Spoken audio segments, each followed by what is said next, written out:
Well, Leeds United is a big club that's a kind of sleeping giant, and in Leeds, the city, there's only one football club. In any kind of comparable city in this country or anywhere in the world, you'll get at least two football clubs. Manchester's got two, Liverpool two, Birmingham 4 or 5, London, obviously a bit bigger than Leeds, but it has about 10 or 12. So Leeds has only got one club. That club is the repository of all the sort of hopes and dreams and ambitions of the population.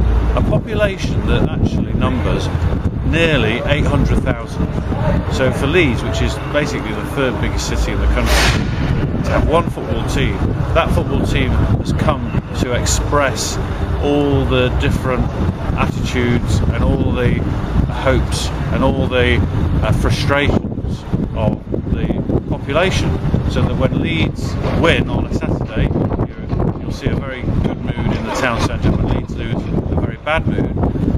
And Leeds United is, as the name implies, I think anyway, trying to unite different sections of the community, because Leeds is very diverse as a city.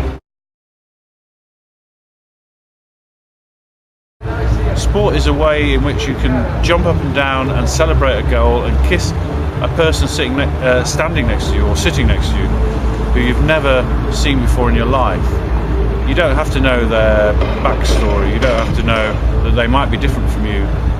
In your non-sporting life, you will probably walk on the other side of the road to where they are, or you will keep in your own little sort of ghetto. But in football, as in rugby actually, in fact most sports, you sit next to people who are completely different to you, nothing in common apart from your love of the sport, and in this case your love of Leeds United.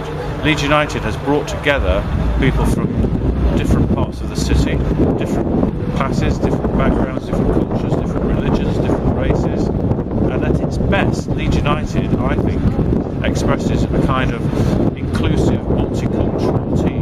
At its worst, it's the opposite.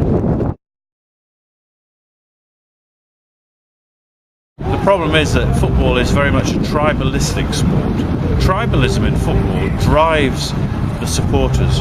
If you see Leeds United and Manchester United, you'll think, well, they're different cities, but why do they hate each other so much? Now, the Leeds-Manchester rivalry, I think, is a healthy rivalry, and that tribalism is good.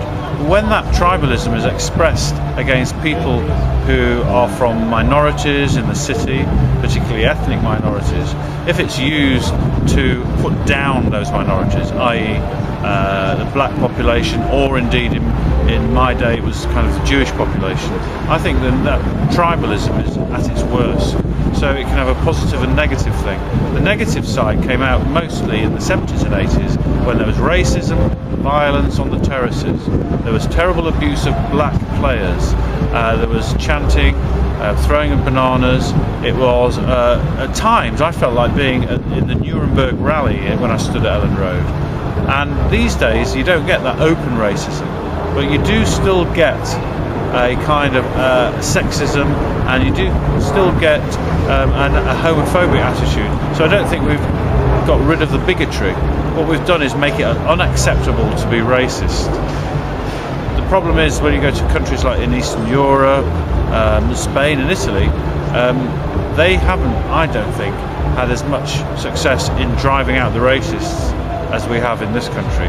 And so that's why these European Championships have actually brought out the ugly side at times. On the whole, we haven't seen the racism that we thought there would be, but you still do get some of it. You had complaints at the beginning of the tournament from the Holland team, and Balotelli was complaining. So really, racism is still there. It's a reflection of society, but the tribalism of football can actually accentuate it, and at times in the 70s and 80s, not just accentuate it, but it can drive it.